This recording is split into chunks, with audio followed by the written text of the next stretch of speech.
Episode 7. Yes, sir. Yes, sir. We back at it, y'all. Another Sunday, man. Another Yes, Sunday. sir. How you feeling? All good. All good. All is Good well, week, man. good week, Blessed, man. Blessed. So we're going to discuss. Today is get your hand out of my pocket. Get your hands out my pocket.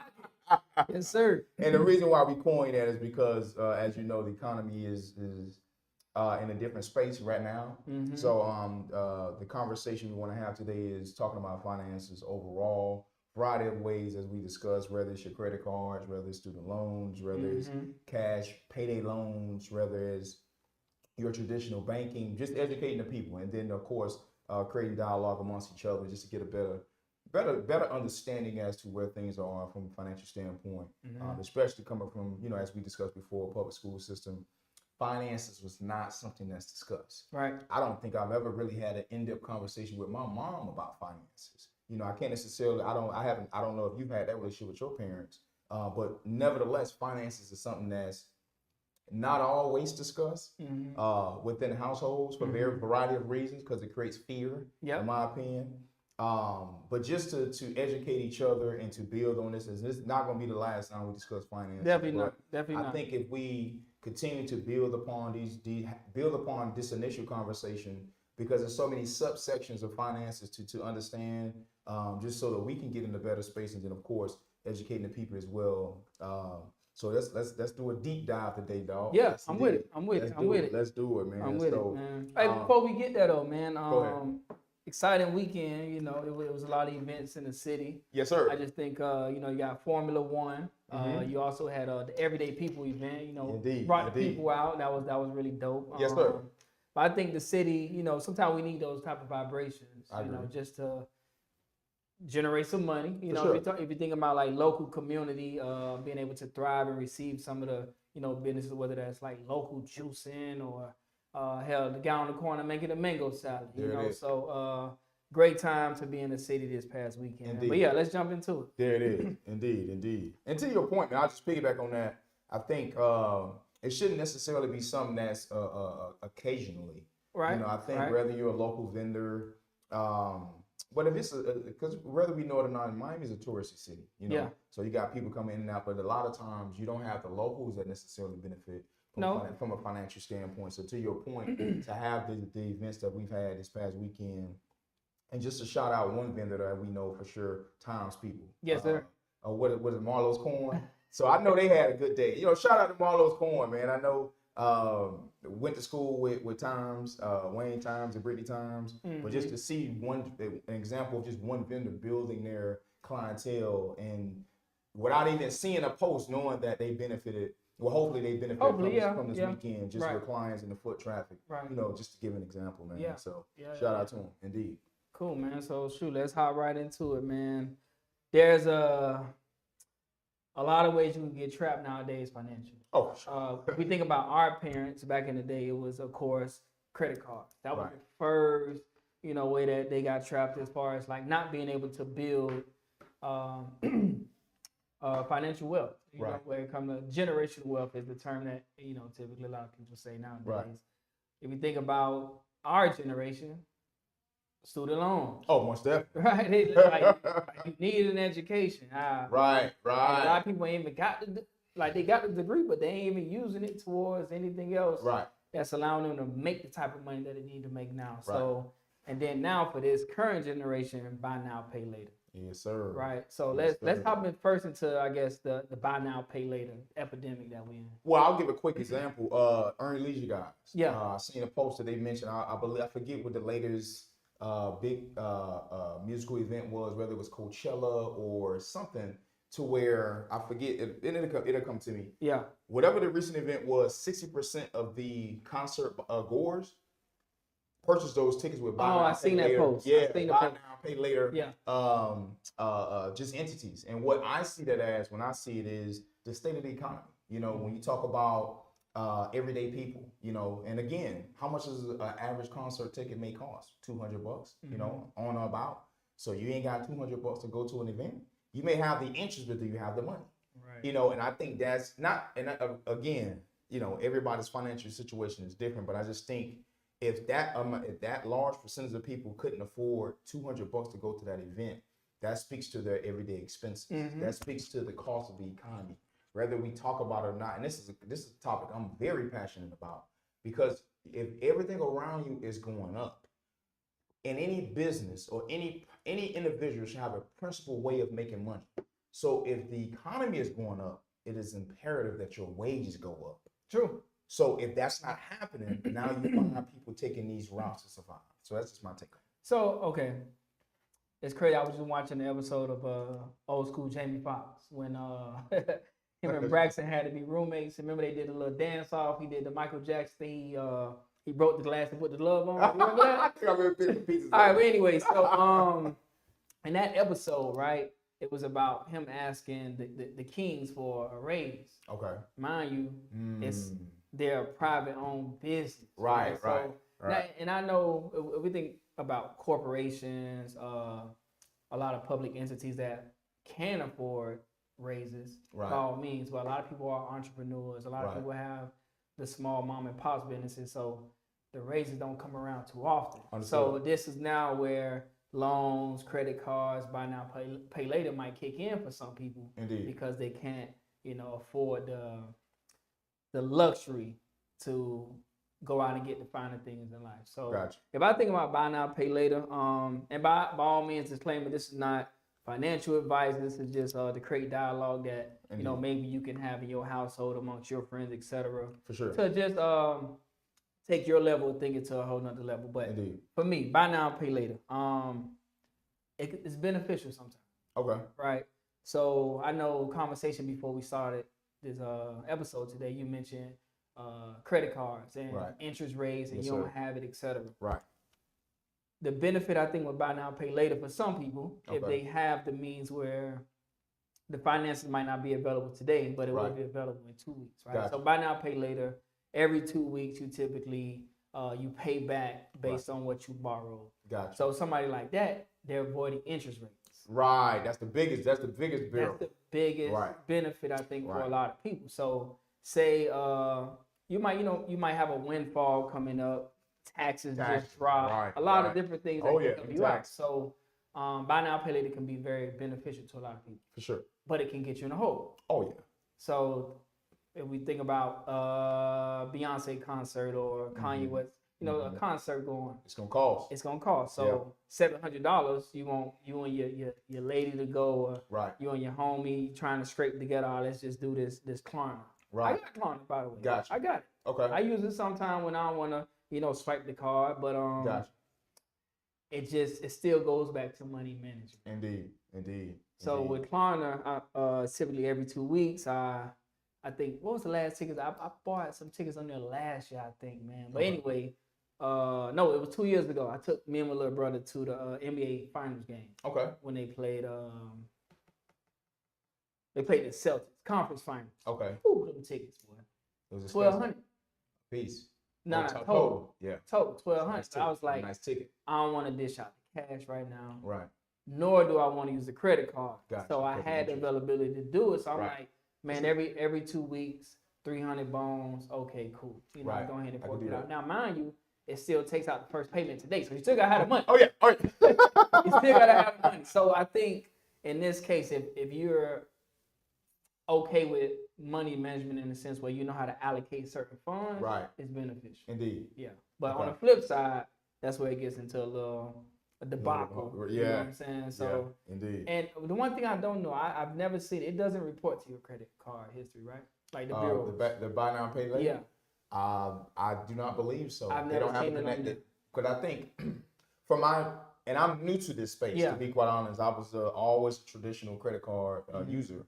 But because of the state of the economy, and as we discussed, the interest rates, you got to find other options. Just because, if nothing else, I think that interest rates gives you a snapshot of the reality of your wages and the frequency of your wages. Like if it's a stagnant number, you can't survive with interest rates. It's just too high. You don't make enough. Right. But from my short experience in the buy now pay later, they of course all bureaus give a snapshot. Yeah, soft credit. Right, exactly. So I think there is a contractual relationship to an extent, but it's not your traditional hard inquiry and this is what you get approved for. Right. So, but there is no reporting to my understanding. Yeah. There is. Okay.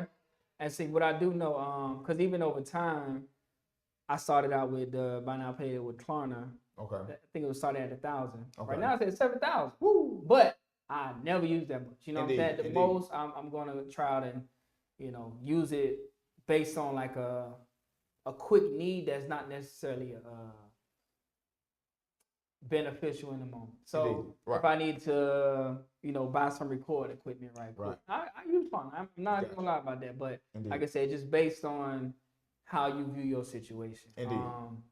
But if you relate it to the interest rates, it's much better. Oh, for sure. Because now Big difference. Yeah. So 3 years ago, bro, I was 40 grand deep in credit card debt. I can relate.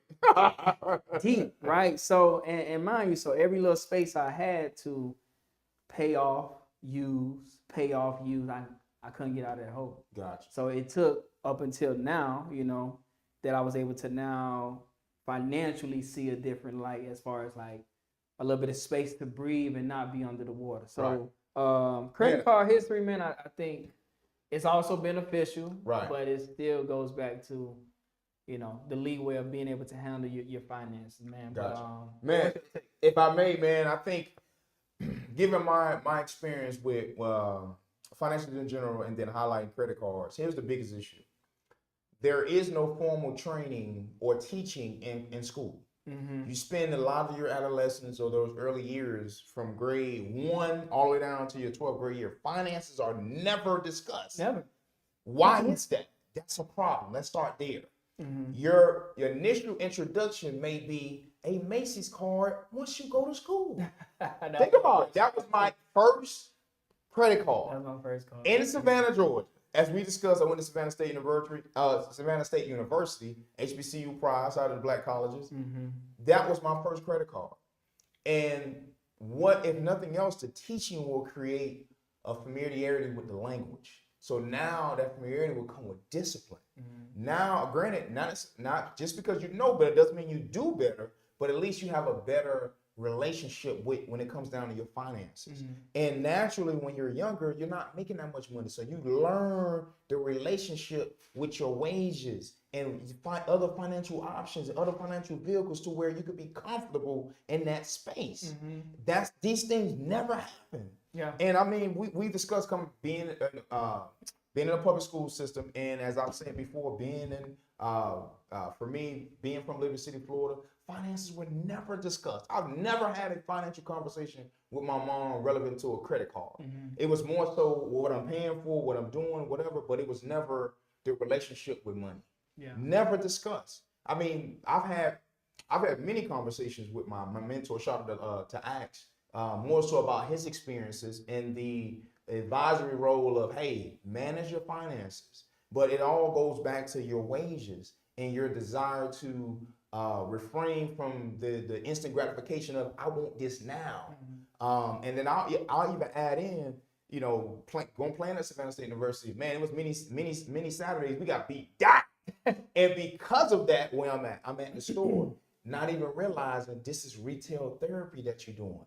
At the time, if I can remember, majority of my, I believe maybe sophomore year to my senior, Black Label was the thing. Man, I must have had 40 shirts. Man, I must have had 15, 20 pair of jeans just because that was my therapy to feeling better that next day just because I balled out and did my thing, but we still lost. You know what I mean? Those just some of my feelings. So even those conversations, which is the emotional attachment to spending, these things are never discussed. It's a learning experience. And the last point I'll make is, in today's day, this is a new economy.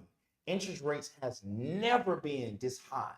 And interest rates, as I mentioned before, gives you a reality check as to, can your wages keep up with the economy? If you're in the middle class, let's talk about it. That doesn't exist anymore. You either got it or you don't. Going back to what we talked about, get out my pocket, son. You can't keep up with a traditional credit card, which is why, as I said, somebody that I've had my first credit card in 2006. We are now in 2025, and I've just now come over to, let's look at this buy now, pay later option because interest rates is something that you just can't keep up with. And I won't go too in depth on how far as debt, but I've had business ventures, I've had other interests. As I mentioned, at one point, my ideal was my everyday outlook. Far as when I leave a residence, I want to have cash, I want to have debit, and I want to have credit cards readily available for whatever. And I was able to maintain that for an extended period of time. But going back to the elephant in the room, interest rates have wiped out anybody that's on a salary, which is a way of finessing you and not knowing you on a fixed income. But if they introduce it as a fixed income, you don't want that kind of job. Right. You're on a fixed income, sir.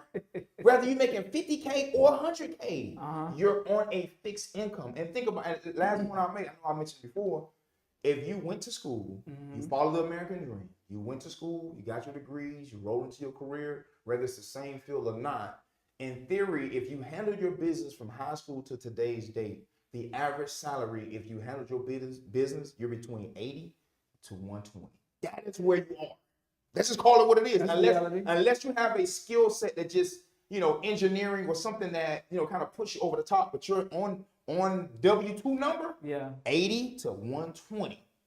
That's a good point. And they wiped out that number. You can no longer stay afloat by yourself in this economy. That is a reality check, people. We're not financial gurus. Nope. But I'm just speaking facts. And as I mentioned, I'm from Liberty City, Florida. So everything I learned is empirical evidence. This is based off my experience with finances. And I was never somebody I didn't have to, go to other countries and just a wild way of spending. No, my reward to myself for working hard was just go have a nice meal. Yeah. Come on, man. You deserve that. Do you not? You gotta give it to yourself, E. 100%. So if somebody that is frugal in nature saying that, the economy is in a different space, you better listen. Okay. So that's where we're at. So let me ask you then. What's a suitable hourly wage that someone should be, I guess, using a credit card frequently? I just pulled that question out of my mind just now. What's a suitable wage? Yeah. So I think there's a couple of subsections to that. One, you need to understand the statement date, and your reporting date. Yes. If you understand the statement date is the date that they send the bill to you. Okay, this is your statement date. Your reporting date is when they send it to the bureaus. If you're not in a space where you can at least pay half of what that is or the entire bill during that 30-day cycle, leave it alone. Okay. And this day and time. And I would say if there's an actual salary desired, you no less than $100,000. Let's start there. But it has to be something where you don't have just one income because so many different things can pop up within that 30-day period. So if I could say an actual lowest and then cap out, well, of course, millionaires, this is a regular conversation for them. But if you're not making at least $100,000 coupled with other options, you kind of want to leave it alone. Okay. Because if you got other expenses, your regular bills, kids, etc., whatever, it's unmanageable. So I would say, let's go 150 at this point. A traditional credit card. Okay. Because I've heard the Shannon Sharps of the world. I talk about Shannon all the time. It's best for you to pay that bill, the entire bill, because interest rates. Let's just say the average credit card interest rate is what, 25%? 29. Man, it's crazy. It's crazy. 29. I've had credit cards that were at 16%, 17%. So it's now touching 30. Yeah, you cannot keep up with that. Yeah. I'm talking about let's just bring a number every 2 weeks. Most salaries you get paid bi-weekly or your first 15, whatever. If you bring home $2,500, this applies to you. Yes. Do not deal with these traditional credit cards unless you can pay it back and forth. Don't play with them people. Yeah. And they're going to call you, email you, send you mail, or they want that bread. Well, it's a passionate conversation. No, 100%. So, I actually ChatGPT that while you was referencing what you were talking about. Gotcha. If you have $1,000 available, your desired salary, like $1,000 credit card, your desired salary might start at $60,000 to $75,000 a month to just have a credit card that has $1,000 available balance. Wait. Say that again? Yeah, what's that number? So this is money that you need to be bringing. That's the salary you gotta have. That's the estimated salary that you should. This is from ChatGPT. Okay. I just wanted to see, like, they pulled data and facts from different places. Right. So $1,000 available on a credit card. Your desired salary might start at $60,000 to $75,000 annually For just $1,000 credit card. Yeah. So because it say you should be able to save 20% of your income to be able to pay that card off every month to avoid the interest. Because we talking about interest. Right. So most people, if we go back to what it was the post last week, 30% of people income is allocated to home costs, things like that. So yeah, I mean, well, and that's just $1,000. Just $1,000. So imagine if you got a credit card that's ranging from 3 to 7. Exactly. So that means you need to be pushing 150, 200. Yes. Yeah. It's crazy times. Yeah, it's crazy. That's crazy, man. That's crazy. And then, I mean, is that your average job? Hell no. Yeah. Pay attention. This is real, bro. Wow. Let's just say, for example, a job that, let's just name 1 or 2 jobs that fit that salary range. 60 to 75. 10-year, 15-year teacher. Yeah. Somebody with a master's in psychology, a counselor. Right. Firefighter. Police officer. Yeah. Correction officer. Yeah. Nursings, for sure. To start, depending on the certification. Yeah. But yeah, I mean, it's not too many. Not too many. That's tough, man. Yeah. Leave the interest rates alone. I mean, if I could leave you with anything today, your traditional credit card is not at a time to be played with. Right. No, don't do it. All right. So on the flip side of that, if we're talking about being able to afford the things that you want in life, life is short. We know people want to experience life how they want. Right. What's your savings plan? Do you have like a savings plan where you're putting a certain amount of money away every month, right, bi-weekly, daily? Right. Like, what's your plan? I think it's something where initially, I think some sort of financial advice is imperative. Whether it's a consultation, someone online or in person, or somebody that that's in a good financial space. Because one thing about finances fluctuate. There's good seasons, there's bad seasons. Right. I can reflect more so when things were greater than where they are now. Typically, every 2 weeks, I will put a portion of funds, depending upon what was earned that given 30-day period or 2-week period. I would allocate certain funds to my savings because, as I said, for the most part, I'm pretty frugal. So a lot of my attention was on everyday expenses, and I think Earn Your Leisure guys talked about it. When you talk about the wealthy, they think about from generation to generation. When you think about the rich, they more so think, I guess, what do you call it, on an annual basis. But when you think about those on a working class or poor, your everyday living, check to check. That's just the reality of things. Yeah. So I think a lot of, for me, my savings pattern was more so what was earned that given 2-week period or 30-day period, and then comparing that to the finances that were due for that given month. Okay. So it varies. But if you're in a space where your finances aren't that great, you just gotta be realistic with yourself. Yeah. And find small steps and building blocks to get back in that financial space. Yeah. Which I think, if nothing else, takes creativity, bravery, transparency. You gotta be open-minded. You gotta take chances. That's just reality of things, Yeah. What helped me kind of, of course, get from underwater, man. For one, I moved back home. You know what I'm saying? I was staying in Midtown 5 for a decent amount of time. Lived with my girlfriend before that, prior. Okay. But I think what helped me kind of get over the edge into savings is every bill that I had, I just divided by 30 days, right? Gotcha. So then I know, okay, all of my credit card debt, I needed to minimum make $40 a day. Cool. Gotcha. All of my car payment, it was I think it was $22 a day, right? Okay. Insurance, etc., so forth and so on. So now I had a basis of where I knew I needed to make, right? And then now I can say, okay, if I can allocate some of the funds, whether if I even if I think back to even before there was a debt that I had, but I had a side business with my brother, selling snacks at the West, as you know. What's up? Yeah. Just being able to now figure out how I can go out and make some money off Capri Suns.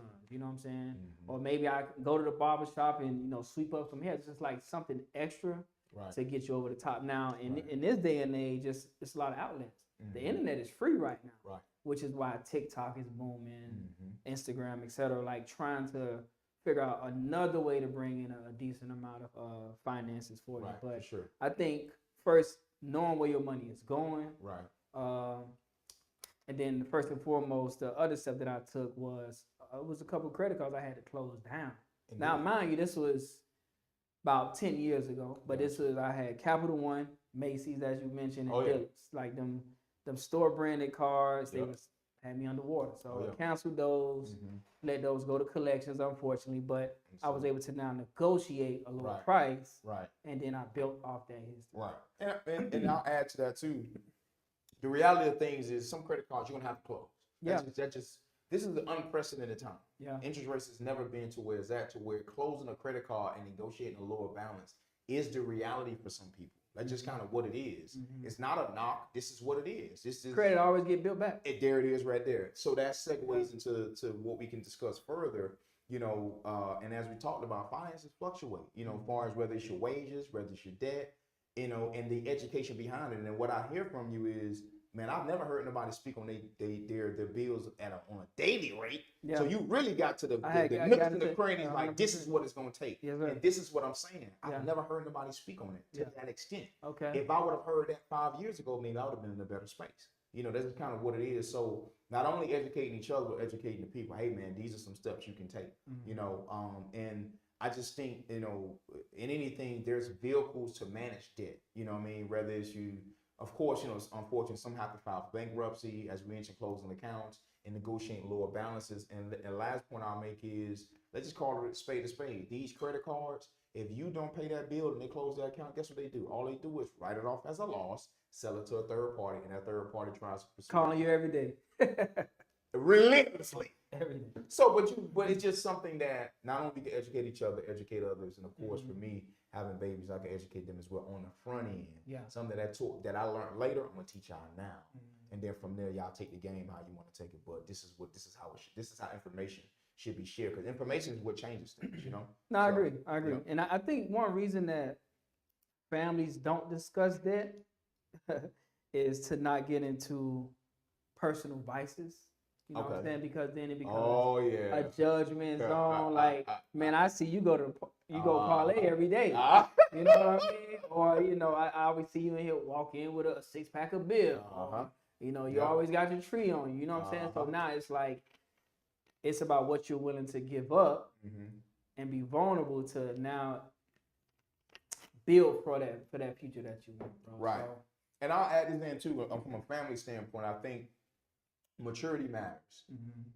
Before that, the transparency matters, and it all depends on the space that each family is in. For example, with myself, as I mentioned, being a single parent, a great time to have that conversation with my mom might have been when I first got my first job.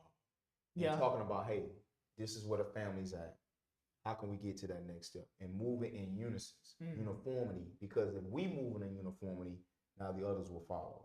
But if it's something in my position, being transparent about it, if you get that salary job and you're a first generational person to get that job, now you're presented. Now you have this. There's an illusion of you being Superman. You're not Superman. It takes time for you to understand that. Guess what? That cape is gonna gradually get. It's gonna get drugged down. It's gonna get bits and pieces of it. It's gonna get cut down to where you ain't got no cape anymore. Today's day, that red gone. It's off, but it's because of effort. Hey, it's man, big dog. I have been through a lot from a financial standpoint. In the position of being a first generation career, somebody that you the oldest in your family? Second oldest. Second oldest. Okay. But it's a Superman, and this is coming from my own efforts as well. Thinking that you're Superman and realizing that no, this is bigger than you. And the only way to come out of this as a family is going to take uniformity, transparency, and being together. One job ain't gonna break it, but if you got 5 jobs, now you can really talk about And I'm not gonna go there. The example came to my mind. Yeah, no, you gotta go there. Other races, how they go about their business. But yeah. I just think in the Black community, if there's more uniformity to whether it's employment, finances, you will see families more together. Yeah. And not saying that my family isn't together. We could be a lot stronger if we do it together. Yeah. If everybody's employed and we're working towards doing things together that will not only impact our lives, but impact the babies coming behind us. So yeah, I typically think that when it comes to families, people follow suit, right? So if there's no clear direction of where somebody's going, that's where everybody tends to like branch out, right? But like, think about it. If your family, was heavy into any illegal activities, you're gonna typically follow suit. You're not gonna be the outcast of that, because it's like, how can I generate a different perspective, mindset, and this is what I see every day. But it takes somebody stronger to now branch away, have a different network of people to get there. So now, if you think about in today's age that we're in with the social media presence, if that's the way you're presenting yourself now, then your family, they start to see you in a different light, right? So it takes transparency, vulnerability to first put yourself out there. Right. So if you're not able to put yourself out there with, hey, here's what I got going on, as you mentioned, coming together, 5 jobs, etc. I remember one time, we were thinking about buying a separate house in another city. Gotcha. But it was like push and pull. Okay, what conversation am I willing to have about finances and be transparent with my family versus not? So, those conversations tend to just fall to the wayside. And now you're looking, we at 10 years later from that conversation, that house that was probably $300,000-$400,000 right now, probably 1 point something million, because it was a 7-bedroom house. Yes. Wow. Yes. So imagine that. Yeah, indeed. Imagine that, man. Indeed. All right, so what we got next, man? We just jumped in buy now, pay later, interest rates, credit cards. Let's talk about student loan. Okay. And it has to be discussed. Okay. The reality of things. Let me highlight athletes. Everybody is not going to be blessed to have a full ride to whatever college you want to go to. That's the reality of things. Yeah. Now, granted, social media has made things a little bit more easier for scouts to take away the travel or take away the in-depth research required during our playing days. Yeah. During our playing days, you had some of the best guys that went to Black colleges, or some of the smaller schools because they were not heavily recruited, or the desired schools that might have wanted them. You don't know what the logistical efforts to get to where we were, So fast forward, my undergrad, I got a full ride my last 2 years, but I had to go over there and earn it, which I basically moved into a full ride my sophomore summer, but that's still a year and a half, pushing 2 years of out-of-state fees. It's crazy. So undergrad was $40K. Yeah. Let's just speak on it. Yeah. And then I'll fast forward also and talk about, me having to wanting to further my education, and then you talk about the master's degree. People don't talk about this. Yeah. Graduate degrees are not cheap at all. I don't even care if you go to St. Leo. It's still gonna cost you at least 50 bands. So when you factor in the undergrad fees, the undergrad student loans coupled with the grad degree loans, now you're over 100K. And the part that seriously needs to be discussed is your student loans. That debt takes away from your buying power when you're ready to become a homeowner. Never discuss. And when I was ready to buy a home, I went through the process twice. Big dog had 20 bands in my account. Yeah. That's just in an account. Yeah. I had flat out liquidated cash, tax returns, everything lined up. And then when I submitted everything to the lender, let's sit you down, boss. Big bag. And at the time I got my chest out. What you mean?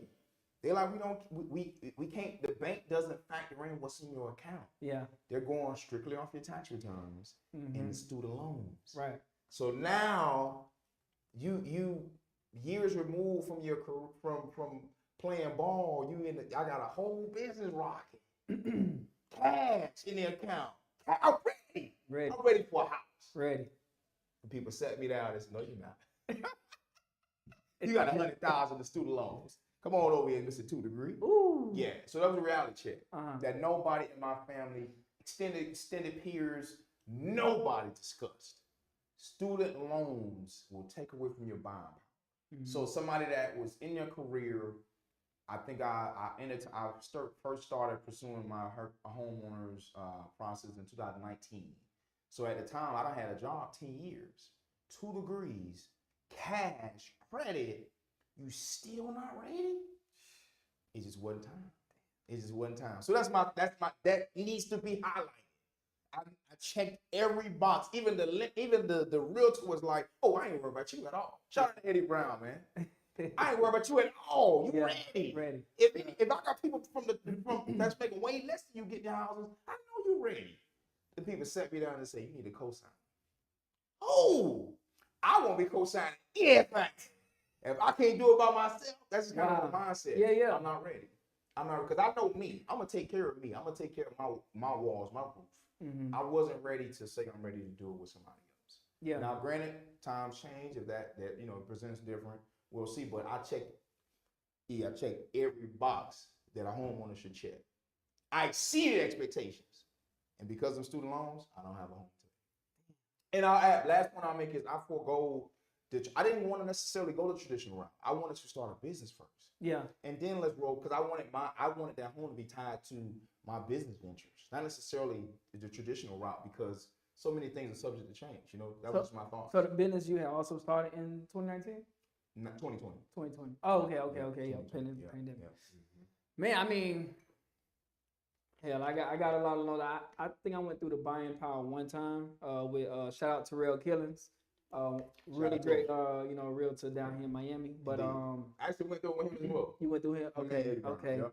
Yeah, and that was a wake up call for me. Okay. Hey, you might want to call your mama. That's it, bro.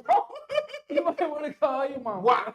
Yeah. So student loans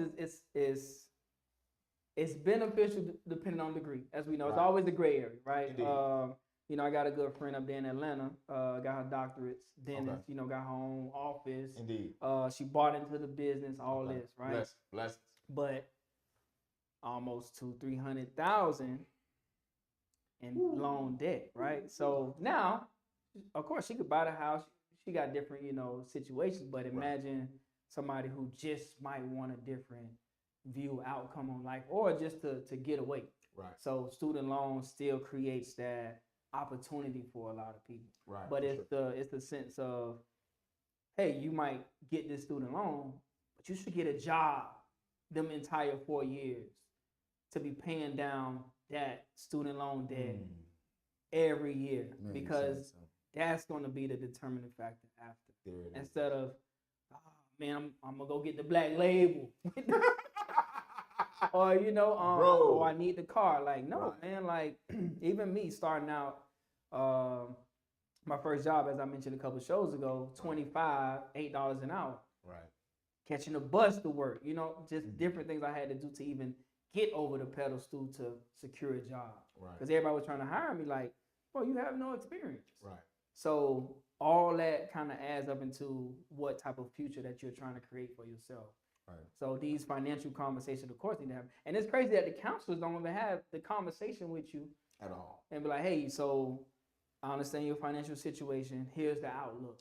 Right. So hell, nowadays, Costco, Trader Joe's, they damn near paying $21 an hour. You better go get a job. Oh, most definitely. You know what I'm saying? So student loans, beneficial based on the circumstance. Long story, less long. So I think the tide, it needs a turn though. Indeed. Definitely. And I'll add one more thing, man, just to throw some humor in there. Like J. Cole just said, I used to use that refund to stay afloat. There was some pros and cons to it. Let's just, like I say, we're speaking more so on the con side, but from my times of me pursuing my master's, highlighting, I'll talk about both of them. You had work study when you was an undergrad, and then on the grad side, it is pretty hot, but we're gonna get through I'm trying to get the AC right. On the grad side, I never brought home less than 4 bands, every quarter, pursuing my master's, which I got. Shout out to Strayer. I got my master's in public administration. So literally over a 3-year period, I'm getting 4 bands quarterly, So then I think that's when I recently started getting into my career. But it's just it's if nothing else, to conclude the topic, it's more so that ignorant space that you don't know of. There's somebody that's in charge of that exploitation. Yeah, that's just what it is. And if you see that in the grand scheme of things, as far as finances overall, your ignorance, somebody is capitalizing off your ignorance, and just be prepared for it. Yeah, that's 100%, man. And a thought just came to me back in the day. I remember, and me and my brother had a conversation about this. Hindsight, whatever school location I went to, if the family had enough mind power, they should have bought a house in that location, rent it out to your roommates, etc. Create some revenue. There it is, right? I'm like, dang, bro. There it is, right there. Thinking, bro. And matter of fact, one more thought. So for somebody, let's just say somebody that's out of state, was going to school out of state. A small remedy, but we attach pride to it. And I don't know if we discussed before. When I went to Savannah State, it was actually, I believe, 7 or 8 guys, might have been up to maybe 10 guys that went to Savannah State as well from various schools in Miami. The recruiter, Coach Thompson, shout out to Coach Thompson. He just had a Miami connection. He brought different guys in. What was I going to say? We were so caught up on wanting the Florida ID that if we just would have changed the ID over, we went from out of state to in-state. It takes a year though. It takes a year residency, but okay, but it's an option. It's definitely an option. And I stayed on campus for 2.5 years. So yeah, you only went through that first year. I saved myself some debt, So that was the trick that I learned when I lived out in California for them food stamps. There it is. Oh yeah, 18. Just switching your license over. Gotcha. Going to the food stamp office. Hey, I'm unemployed student. Yeah. Gotcha. And ironically, we kept. I never changed it over. We still was able to get food stamps. Really? Junior year and senior year. Oh man. But in California, different though. Okay. They got their own laws out there. Okay. Gotcha. Yeah, they got their own laws. But Indeed. 100% changing over. Or even if you know your plan is to go to school, it might not be the best decision for you to have a gap year, but securing a job, moving somewhere. For sure. And then, getting the in-state tuition. Right. And then going to school. But and a lot of people don't have that option though. So it's like I'm just somehow, somewhere, I'm just thinking of like, little tricks to the trade that some people got. Because I know when I lived in Indiana, I guess my cousin lived there. Okay. You know what I'm saying? That was my first school, Marion. They paid 75% of the tuition. Gotcha. Right. So the housing and the food, I had to take out that first loan. Gotcha. So, but if I would have took that year off, it wasn't even no program that first year. If I would have just took that first year off, lived that under my cousin Wayne address, worked a little bit, and then that second year, they already knew they wanted me. You know what I'm saying? Scholarship now is different. Right. Finance is different. So it just things we don't know. Yeah. But now you got kids. Yeah. If I eventually have kids, we already know how we gonna kind of transition things. Indeed, for sure. Yes, sir. Shoot, I think, man, we done touched on most of it today. Loans, buy now, pay later, interest rates, credit cards. All right, let's go into owning something, like ownership. Okay. So let's say hypothetically you got a Amex card, unlimited, right? Right. Good scenario. Would you? Yeah. So, because you think about buying power, because you could go in there and estimate and be like, hey, can I spend this amount? And it'd be like, yes, right? Mm-hmm. So, in return, would you go out and own something that can generate revenue and get in the credit card debt? Because eventually that stream is gonna kind of give you that boost, or would you, I guess, go a different roundabout ownership based on, just continuously working until you can afford it? Gotcha. My take on it, and again, I think everybody's journey is different from a financial standpoint. I think ownership is the key to freedom. That's just kind of what it is. As the Earn Your Leisure guys always say, and I follow those guys hard, there's no earning your way or through a wage entity to get the prosperity, financial prosperity that you want. It's not set up that way because it's a fixed system. Whenever you get paid to the cent every 2 weeks, and or if you work a large percent of overtime hours, and those hours are heavily taxed, which is in theory what it is, that's not necessarily something that comes with income prosperity. So you got to take a risk. Yeah. At some point in your life, and I advise anybody to take a risk early. You have to go into some sort of entity. To my and my advice, and of course, going off my experience, I chased the money. I did. You know, and once I got, and I mean, it was pretty consistent. But once I, you know, I mean, I'm from Liberty City, man. That's just, you know, just hey, what it is. Out, man, I gotta say that because it's the reality of my life. Yeah. If you're from Liberty City, you're a first generational everything, and nobody has experienced what you've experienced. You have a one of one journey. Yeah. Once that money started coming in, it was consistent. It's legal money, and now I'm thinking months down the line that we're not even thinking about bills now. Like them bills covered. Now when I'm getting paid, I'm surprised. Oh, they get paid today. That's when I knew. Okay, you're transitioning, bro. And it was. This is for an extended period of time. It's just the entity that I follow. There was an economical lesson with it because there was things happening in other countries that was affecting here in the United States. And again, somebody from Liberty City, Florida, big dog, you're not privy to this. So in my opinion, if you follow your passion, find something that you're passionate about, which means whether the money fluctuate or not, you're still gonna be locked in. If you follow something, if you try to attach ownership to something that's strictly monetary, it has a monetary value, you're gonna lose interest because I'm only doing this for the money. And to be honest, I was just in the space and still in the space.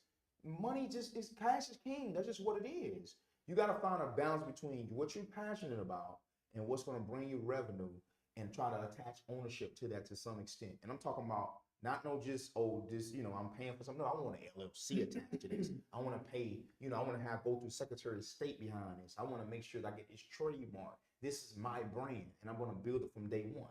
And whatever that may be, you have to be passionate about it. And it has to have an income value to it to where you can be committed for years to come. No job is going to value you through the years. If anything, if you give a job 20 years of your life, I can guarantee by the time you get to that 20th year, you're going to be disgruntled because something hadn't gone your way. Yeah. Even if you're in a managerial role, just naturally, people are going to wear you down. You may do something for somebody. You like, man, on a Monday, come Friday, you like, it's the same person I just went out my neck for because it's a job space. There's a replacement value to a job. That's just what it is, whether it's a career or some private entity or public entity. That's just what it is. And that's just called a spade. Majority of your co-workers or those that may in position of management, everybody that has their own interests. Yeah. That's just what it is. So you can't necessarily get mad because it's a competitive space, but they have their own interests. But something that you attach ownership to conclude, this is your baby. You can spoon feed this project and see it grow. But that's where the passion comes in at. And you just got to be able to manage your finances. And that's the hardest thing. Last example I'll make, vegan, Slutty Vegan. I mean, beautiful, inspirational, highly successful. Didn't she just have one of her venues closed? I know they had a restaurant in Clark, Atlanta that closed, and there was another one that was called Bar Vegan, which I'm guessing like a subsection of, which is in Baltimore, that recently closed. This moment has made millions of dollars. Business valuation over $100 million. My point that I'm saying is even through success, you're going to have setbacks. Yeah. Roman has written books. She even went through a downside of owing the IRS and being sued and wage garnishment. This is what comes with a business. How serious are you? How dedicated are you? How committed are you? And you just got to be willing to walk the walk. So for me, I'm for a balanced approach. Okay. Using whatever your career or whatever you feel you have a wage attachment to, use that more so as a financial vehicle for something that you're passionate about, that you can pursue for long term. Because as we said, how long can you operate in a space where everybody's about themselves? At some point, you're going to just be like, you know what? I don't even want to walk in the building. I'm tired of it. That's just kind of what it is. But you got to put yourself in position to have that option to walk out of that building. So that's my So long story less long, you will use a credit card. Oh, man. I'm so sorry. I went off on a tangent, bro. Nah, listen, I love your tangents, man. It's a lot of depth that you always give us. So. I appreciate you, bro. That's the reality of it. It comes with you're gonna have to use credit cards. So take the risk, as you mentioned. Okay, so so that's the point I needed to connect. So take the risk. And my apologies for being so long-winded. Nah, man. I think in this space is when you can get depth to how you make decisions or why you make the decision. That's the most powerful point, because if you don't have no true values or a north star of why you're doing something, then you're just doing it. Exactly. Right? And that's one thing I always like to talk through, man. Indeed. I ain't gonna get my perspective on it because I done did it a couple times, but that's a strong point. So if we can conclude this conversation when it comes to finances, and let's relate it to marriage. Okay. Neither one of us ever been married, right? No. But if you think about now, that sacrifice being the way that kind of can help propel you to a different financial state, right? Indeed. So you mortgage might be $1,500. A lot of women nowadays don't. I'm gonna say men too. I'm gonna put both people in the category. Indeed. Some people don't want to go 50-50, right? Some people like, you make more than me, you should be paying the bulk of it, right? Right. But when it comes to a cohesive environment, somebody who agree the same way you agree on certain things, would you get married to ease financial strain? Think about it. Would you get married to ease financial strain? Okay. I think I got a little perspective. And I'll be short on this one. I think for me, let's start from a biblical standpoint. He that finds a wife finds a good thing. If you find a wife, you found a good thing. Now, granted, we haven't experienced that as of yet. I think there should be different motivations. Well, for me, it's different motivations for wanting that day. If I'm walking around like I don't want to be married at all, come on, bro. Like, come on, you done went to school, you got yourself together. Why won't you want somebody to see you in that light that I can commit 40 years to you? You know what I mean? That's how I look at it, you know. But I just think it needs to be other additional motivations. Yes, there's a financial motivation as well. There needs to be a spiritual motivation. There needs to be life-building motivations as well. And somebody that actually likes you. You know, I think that's called a spade to spade. Sometimes we can pursue people that don't even have an interest. No interest. And you can tell just off simple things. Go to your local restaurant. Big dog, if you always opening your wallet, hello. She ain't gonna never pick up the tab. Yeah. You know, so small things like that. But I just think there's a benefit of marriage, you know, from a financial standpoint. As we talked about, going back to the home buying process. If I was married, I'd be in the house right now. Exactly. But that's my point. Yep. And then let's talk about it also. But marriage doesn't necessarily mean that your spouse is making the same. No. They can make much less. Right. Now, ideally, especially guys like ourselves who are a higher percentage earners, it's beneficial to date somebody, marry somebody that makes the same amount, if not more. That's just the reality of it, you know, just so you don't have those financial stressors in the beginning, you know. But I think the economy has set it up to where there's a benefit of two incomes. Everything, when you think about outside, everything that costs is set up for two. Yeah. And I've had seasoned women, excuse my language, say that you can't do it by yourself now. I've been trying, but it's set up for two. Yeah. For the big purchases, yeah, the big asset acquisitions. If you desire those things, ideally or theoretically, you need a wife. Now, granted, if you do it by yourself, kudos to you. But I think it's just a smoother road if you have a wife. And speaking to resistance, if it comes, I'm with it. If it doesn't come, I'm still gonna be about that action. 100%. That's just kind of what it is. Yeah, I heard one wise man once tell me, man, and it's funny when they said it. They were just like, the world changed, as you just said, when two incomes now became the standard. Because that truck that was 12 grand is now 30 grand. Yes, sir. You see what I mean? So, or that eggs that was 80 cents for the dozen is now $1 for it. Yes, sir. You know what I'm saying? I think marriage can be very beneficial in different, you know, tonalities, whether that's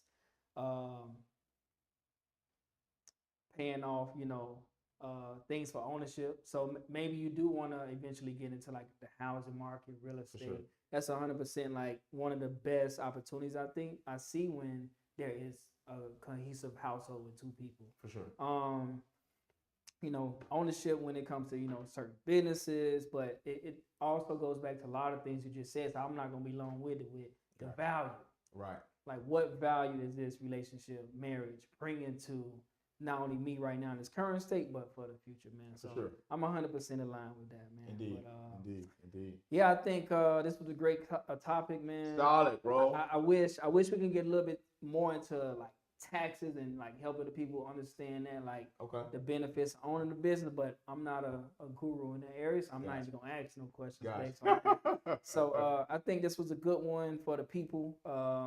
Please go back and rewatch this episode. Man, it was a lot of gems that was mentioned to help you propel yourself to the next level. Indeed. And even looking out for your kids. A lot of our peers right now got kids who are getting ready for college. Right. So I think this is a good moment for them to help their kids. I mean, it's still their decision, but help their kids decide what my future is going to look like. Right. So I think we hear this opportunity, and in order for us to propel ourselves as not even just Black people, but just as one as a whole. Indeed, man. And I'll add in too, man. Just to conclude today's episode, and I'll also indicate that considering it's so in depth, we definitely gonna have another episode in the future going a little bit, deeper dive. Let's just say, for example, if we're blessed to bring a CPA on, somebody that has money management experience, just to speak a little bit more in depth in things. But if nothing else, my advice is to strengthen your relationship with money. If you have children, start that dialogue early. Whether it's your traditional banking, piggy bank, with investments, whatever it may be, ownership, businesses, whatever. Start the conversation so it's not something that's considered a rarity or foreign language. You want that dialogue early to where if nothing else, it just creates open transparency, because that's basically what you need from a family aspect.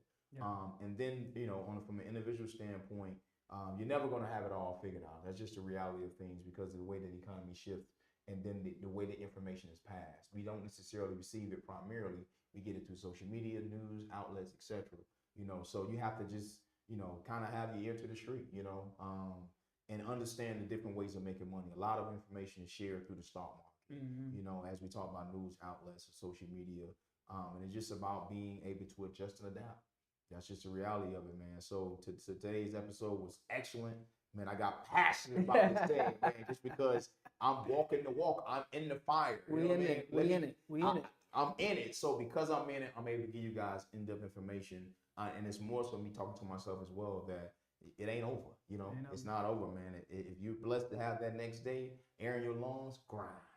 That's what it is, man. Pleasure today, dog. Episode 7, baby. Yes, sir. In the books. Yes, Blackboard. Blackboard. Yes, sir.